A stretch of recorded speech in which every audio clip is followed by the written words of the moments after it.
గత 2 రోజుల నుంచి సోషల్ మీడియాలో ఒక వీడియో బాగా చక్కర్లు కొడుతోంది. సో, ఆ వీడియో చూసినప్పుడు ఎందుకో నాకు ఈ వ్యక్తిని ఇంటర్వ్యూ చేయాలి, చాలా రోజులు అవుతుంది. మరోసారి తెర మీదకి తీసుకురావాలి తొలివేలు వేదికగా అని చెప్పేసి అనిపించింది.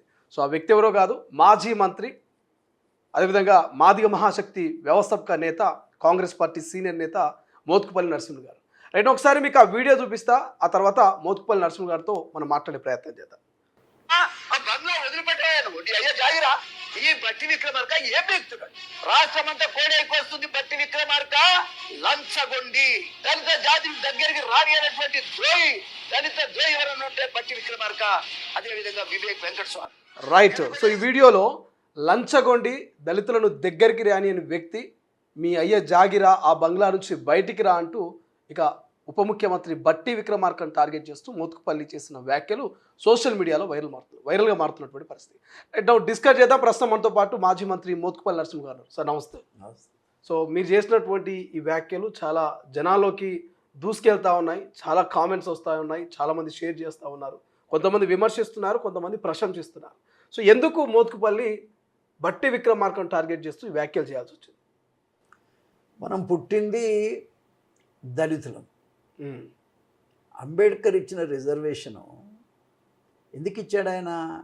మిగతా కులాల్లో ప్రజాస్వామ్యయుతంగా ఉన్నప్పటికీ పార్లమెంట్లో కానీ, అసెంబ్లీలో కానీ, లోకల్ బాడీస్లో కానీ అసలు దళితుల గురించి ఎవడు మాట్లాడాడు కాబట్టి దళితులే ఉండాలని రిజర్వేషన్లు మనకి ఇచ్చాడు.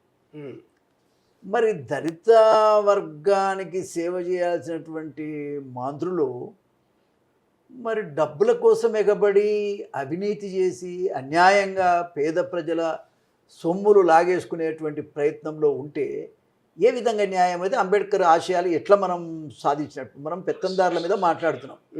ఏమని? వాళ్ళు దోపిడీదారులు, దోపిడి దొంగలు, లేదంటే మా పేదోళ్ళ ఉసురు పోసుకుంటున్నారు, మా రక్తం తాగుతున్నారని మనం ఒక పక్క మాట్లాడుతున్నాం. కానీ మనం ఏం చేస్తున్నాం?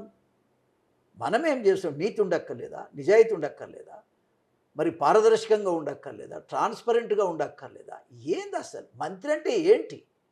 మంత్రి అంటే 24 గంటలు పనిచేసినా ఒడువని పని ఉంటుంది. చిన్నదో పెద్దదో ఎన్నో పనులు ఉంటాయి. రోజువారీగా కొన్ని వేల మందిని కలిసినా ఓడవనంత పని ఉంటుంది. 3 ఏళ్ళు అవుతున్నది బట్టి విక్రమార్క, దాదాపు 3 ఏళ్ళు అవుతున్నది మంత్రి. సో ఇప్పటి వరకు ఆయన పని చేయట్లేదంటారా? ప్రజలకు అందుబాటులో లేదంటారా? ఒక్క మనిషిని కలిసిన ఉదంతం చూపెట్టు. పెత్తందారులను తప్ప, పెట్టుబడిదారులను తప్ప, మార్వాడీలను తప్ప ఏ పేదవాడిని కలిసినట్టు చూపెట్టు. రెండోది, ఆయన ఇంట్లోకి పోతే డబ్బులు ఉన్నోడైతే తప్ప పర్మిషన్ లేదు. కాళ్ళ చెప్పులు కింద 1 కిలోమీటర్ దూరం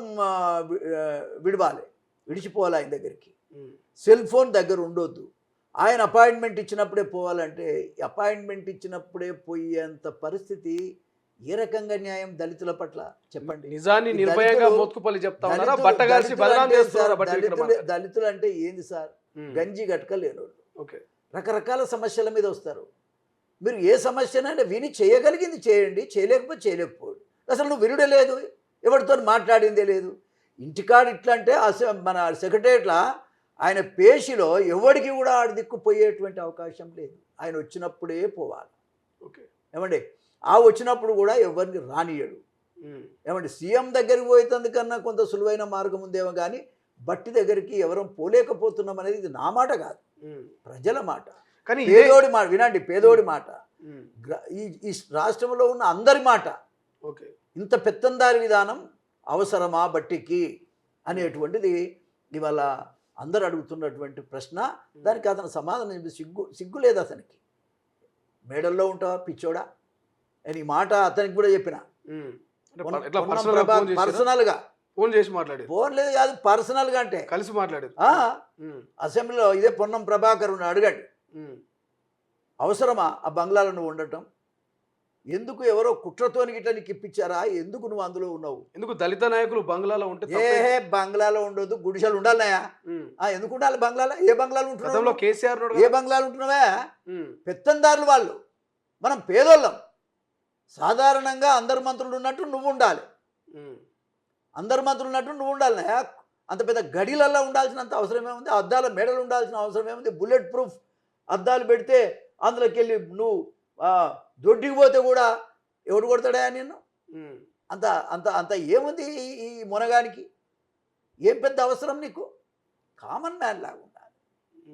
నువ్వు పేదోళ్ళ పక్షాన నిలబడ్డటువంటి వ్యక్తివి, పేదోళ్ళ పక్షాన, అది కూడా అన్టచబుల్స్ పక్షాన వచ్చినటువంటి వ్యక్తివి నువ్వు. కాబట్టి వాళ్లకు రిప్రజెంటేటివ్గా ఉండాలి నువ్వు. ఏది ఎక్కడ కనబడుతుంది? నీ మాటల్లో కానీ, నీ చేతల్లో కానీ, నీ వ్యవహారాల్లో కానీ ఎక్కడ? అసలు నాకేం అవసరం అండి బట్టి విక్రమార్కతో? ఇప్పుడు మోత్కుపల్లికి వినండి, బట్టి వినండి, నాకు విక్రమార్క మొత్తం చెప్పండి. ఎక్కడ చెడింది? ఎక్కడ చెడింది?